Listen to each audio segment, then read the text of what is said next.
গাজীপুরের কালিয়াকৈরে দিনে দুপুরে চলছে গজারি গাছ কাটার মহোৎসব। সংরক্ষিত এই বনাঞ্চলের মূল্যবান গাছ কেটে চুল্লিতে পুড়িয়ে কয়লা বানিয়ে বিক্রির তথ্য মিলেছে ডিবিসি নিউজের অনুসন্ধানে। এই চক্রের দাপটে রীতিমতো অসহায় বন বিভাগ। তাদের বাধা দিতে গিয়ে হামলার শিকার হয়েছেন সাংবাদিকরাও। গাজীপুরের কালিয়াকৈর উপজেলার সংরক্ষিত বনাঞ্চলের কাছিঘাটা রেঞ্জ। বনের ভেতরে প্রবেশ করলে চোখে পড়ে কেটে নেওয়া গাছের অবশিষ্ট গুড়ি।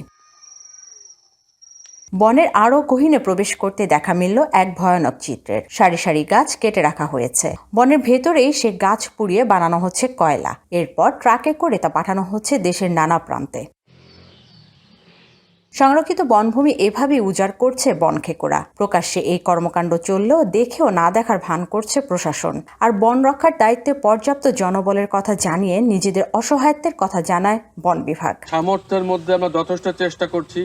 এর পারে যে আমরা জান দিতে পারবো না। এখানে আমি জান দিতে আসিনি। আমরা এখানে আমাদের গাড়ি ভাঙচুর হয়েছে, আমরা শারীরিকভাবে লাঞ্ছিত হয়েছি। আমি নিজে মেরে খেয়েছি। এখানে আমার 1 বছর হয়নি।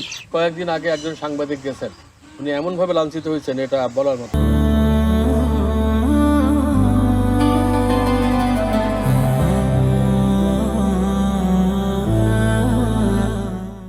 তবে কিছু সরকারি কর্মকর্তার এই চক্রের সাথে জড়িত থাকার অভিযোগ রয়েছে। বন সম্পদ রক্ষায় দায়িত্বরতদের নীরবতায় ক্ষোভ বাড়ছে স্থানীয়দের মাঝেও। ওখানকার ভিট কর্মকর্তা ওনাদের সম্পৃক্ত করে প্রতিনিয়ত এইভাবে চুরি করছে। বনের অনেক ক্ষয়ক্ষতি হচ্ছে।